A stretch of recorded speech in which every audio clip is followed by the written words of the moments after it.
Have you ever been there, staring down a professional moment, maybe, that feels so heavy, so uncertain, that your internal safety alarm just starts screaming?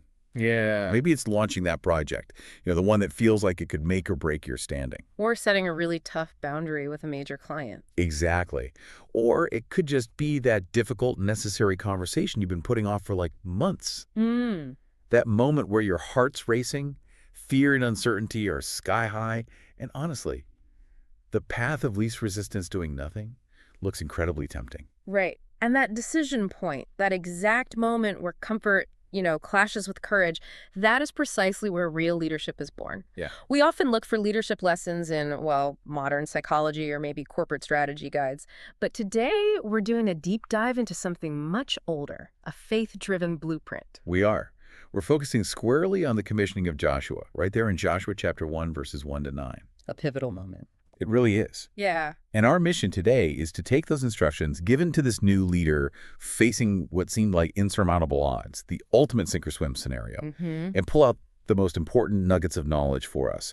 We want to understand the blueprint for getting past hesitation and into, decisive, courageous action. Whether your challenge feels like a literal promised land or, Right. more like a modern professional fortified city. Exactly. And it's such a profound set of instructions because it moves way beyond just like motivation. It grounds courage in specific, actionable theological truths. Okay, so let's jump right into that context then.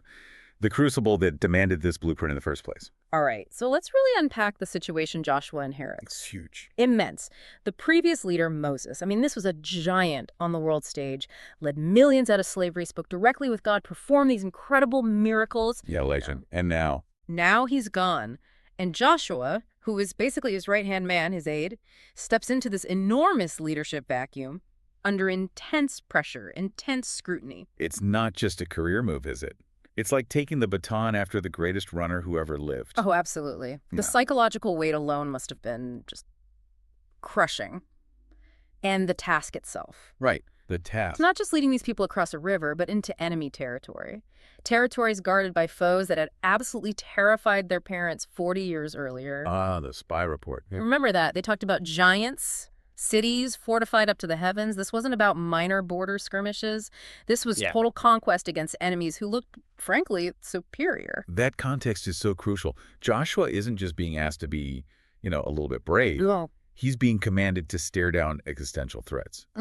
Which makes God's main directive here, repeated 3 times, be strong and courageous. Even more powerful. Why repeat it like that? Why not just once? Well, I think it's because the divine command is meant as a direct counter, an antidote, really, to the human condition. We naturally lean towards paralysis, right, in a couple of different ways. Okay. And God actually addresses both, specifically, in verse 9. Do not be afraid. Do not be discouraged. Afraid, discouraged. What's the difference there? Don't they kind of sound like the same thing? Not exactly. There's a nuance. Fear, the Hebrew word is yer. It's often a reaction to an external present threat. The giants, you can see the big walls. It's intimidation. Okay. But discouragement, chatha, that's more internal. It's that loss of heart, that breakdown of your own resolve.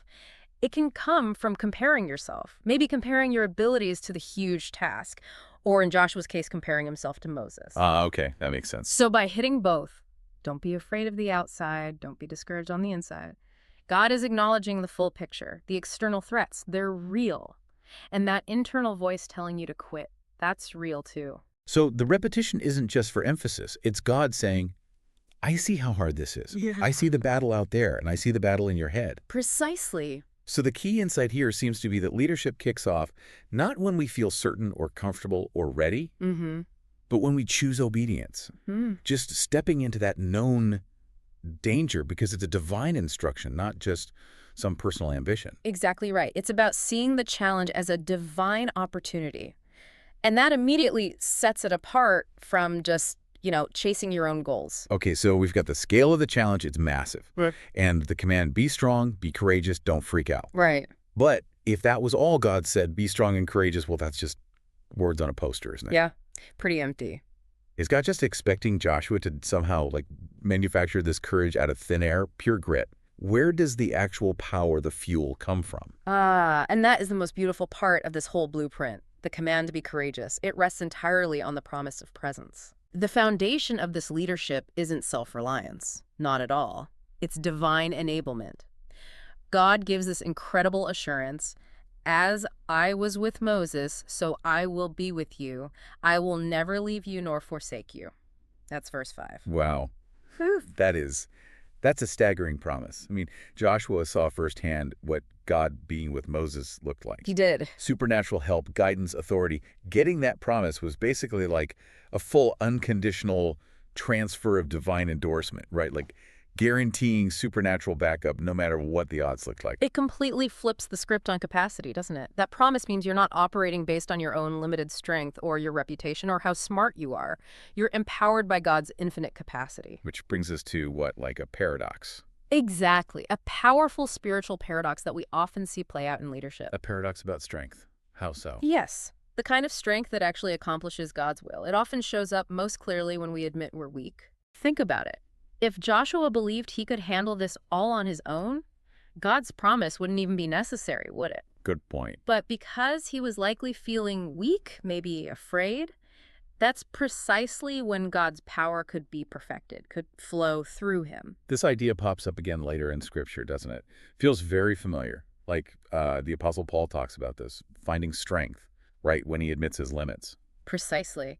Paul learned that when he leaned into his weakness, that was the exact moment God's power, the very same kind of power promised to Joshua, could work through him without getting blocked by ego or self-reliance. So the fear starts to shrink when you really grasp that God's infinite faithfulness is your actual support structure. Yes. His presence provides that unwavering comfort, that deep strength you need when the weight of making tough calls feels incredibly isolating. But presence, even divine presence, isn't the whole picture. You can't just feel empowered and then, charge off in any random direction. Right. You need guidance. Exactly. So the divine commission includes a second critical pillar for sustained courage, an unwavering compass for direction. Okay, and this is where we get that instruction about success. Yeah. Be careful to obey all the law. Mm-hmm. Do not turn from it to the right or to the left, that you may be successful wherever you go. Now, wait a second. That phrase, do not turn left or right, doesn't that sound a bit rigid? Like maybe a recipe for inflexibility, especially in today's fast-paced world. How does sticking rigidly to an ancient law work for effective, agile, modern leadership? That's a really important distinction to make. We're not talking about the law as like a detailed operations manual for writing emails or running meetings today. Okay. We need to see it as the stable, ethical, and moral framework, the core principles that should guide all our strategy. Agility is crucial in how you execute things, sure. Yeah. But faithfulness, that's non-negotiable in why you're doing it and what principles guide it. Got it. So the law is like the leader's ethical GPS. It keeps you from drifting off course, morally speaking, but still allows flexibility in choosing the specific roads to get to the destination. Exactly that. When you're facing chaos, pressure, temptations, you need an unchanging standard to hold on to. That framework ensures your courage gets applied justly, ethically. It prevents those compromises that, frankly, pure ambition often demands. Right, the cutting corner stuff. Yeah. And the mechanism God gives Joshua for internalizing that framework, for making it part of him, it's meditation. The command is, keep this book of the law always on your lips. Meditate on it day and night. This isn't just like casual reading, is it? Like skimming a report. Not at all. This is what the ancient tradition called active rumination. It's like chewing on the principles over and over again, letting them soak into your thoughts, shape your perspective, fundamentally renew your mind. Okay. See, if you only read the word passively, it just stays information. But if you meditate on it day and night, it becomes transformation. So what's a practical difference for someone listening today? How does that play out? Well, active rumination actually minimizes the perceived size of those modern giants we face. Oh, so. Think about it. If you're constantly feeding your mind fear from the news, from competitive gossip, from comparing yourself on social media, your giants look enormous. True. But if you're actively ruminating on God's sovereignty, his promises, his character, those same giants start to shrink. And the path forward, guided by that ethical framework, becomes much clearer. Meditation is the engine that generates sustained, directed courage. That clarity sounds essential, especially when we get into that internal battle every leader fights. Navigating that fuzzy line between personal ambition and genuine divine calling. How do we make sure the courage we're showing is actually born from the call and not just self-interest dressed up? That's crucial. The key difference really lies in the drivers and the reliance. Okay, drivers and reliance. Explain. Personal ambition, well, it's driven by a desire for recognition, maybe self-fulfillment or just plain ego, right? The motivation comes from inside you, and it usually relies entirely on your own effort, your own smarts, your own hustle. And that leads to? Eventually, it often leads to burnout. And critically, it can lead to lowering your ethical standards to get ahead. Give us a practical example of that. How might ambition tempt a leader today to, compromise their integrity? Okay, imagine, say, a new CEO. If raw ambition is driving them to hit some aggressive self-imposed target just for public praise or a bigger bonus, Yeah. they might be tempted to cut corners on product quality, or maybe overstate the quarterly results just a bit, or even pressure their team into unsustainable working hours. They're compromising integrity to protect their ego, their image, their timeline. Right, whereas calling, that's It's a different. completely different driver. Calling is driven by a desire to glorify God, to fulfill his specific assignment for you, often regardless of the personal cost or whether you get any recognition for it. And the reliance piece. It's sustained by his spirit and his power. It requires reliance on him, which loops us right back to that promise of presence we talk about. Ah. Oh. See, when you mistake your own desires for God's will, you might jump at opportunities just because they look shiny or promise worldly success. You end up running ahead of God's timing, risking getting totally misaligned. So discernment takes humility then, and letting go of what we want the outcome to be. Absolutely. Complete surrender of our preferred outcomes is key. Okay, so let's make this really practical. How can someone listening apply this blueprint right now? The sources mention a tool, right? The leadership inventory. Yes, a very tangible way to figure out where God might be calling for a Joshua-level step of courage in your life today. All right, step 1. Step 1 requires some honest humility. List your current responsibilities, and think broadly here. This isn't just your job title. Okay. List professional roles, yes, but also ministry tasks. Any community roles, significant family roles where you have influence or leadership. Joshua's mandate covered the whole nation. Yours covers your whole life. Why is it so important to include things like family or community roles? Seems maybe less leadership-y. Because courage needs to be consistent. Nah. If you're bold and decisive at work, but totally passive or fearful at home, are you truly courageous? Good point. Often, the biggest giants we face are actually in those spaces we think are too personal or too messy for God to care about. Okay, got it. List everything. Step 2. Step 2, discern the areas needing bold action. Look at your list. For each item, try to identify the fortified cities or the giants. Where do you feel that knot of fear or maybe inadequacy, that feeling that tells you this task is bigger than your natural abilities? Highlight maybe 3 or 4 responsibilities that stir up that specific Joshua 1.19 kind of hesitation. Right. So we're looking for the scary stuff, basically. Exactly. This isn't just a regular to-do list. We're not looking for tasks you can just knock out. We're looking for the challenges that demand reliance on God, if you can handle it easily on your own. Probably not a Joshua moment. Makes sense. And the final step. Step 3. Step 3. Articulate the courageous step. For each area you highlighted, define the specific, concrete, faith-driven action you need to take. Give an example.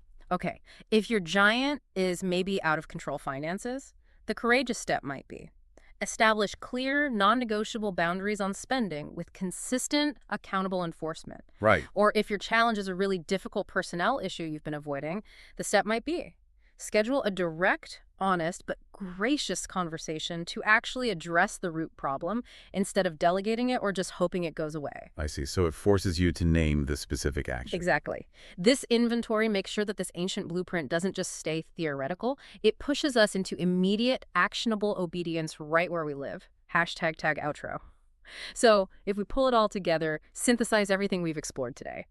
The blueprint for courageous leadership is actually remarkably clear, isn't it? Yeah. It really is. Courage isn't just some innate boldness you either have or you don't. It's faith-driven action. And that action is rooted firmly in God's unwavering presence with you, and it's guided carefully by his stable, ethical word. And the impact, the so what, for you listening. Embracing this kind of courage, well, it transforms complexity into opportunity. It helps ensure your efforts actually have an enduring impact in whatever sphere of influence you have. It moves you beyond maybe the fleeting success that ambition chases and into the kind of eternal legacy that comes from fulfilling your calling. And remember, we mentioned earlier that Joshua had to actually act before the miracle fully played out. Right, he had to move first. He had to be strong, be courageous, and physically step into and cross the Jordan River before the land was conquered. The action preceded the full victory. Okay, so as you look at your own challenges, your own professional or personal Jericho that feels impossible right now, let me leave you with this final thought, something provocative to chew on. What if your greatest regret at the end of your life isn't that you failed at something, but that you hesitated? Are you waiting for the waters of uncertainty to magically part? Well, maybe heaven is simply waiting for you to take the first step, waiting for your foot to move.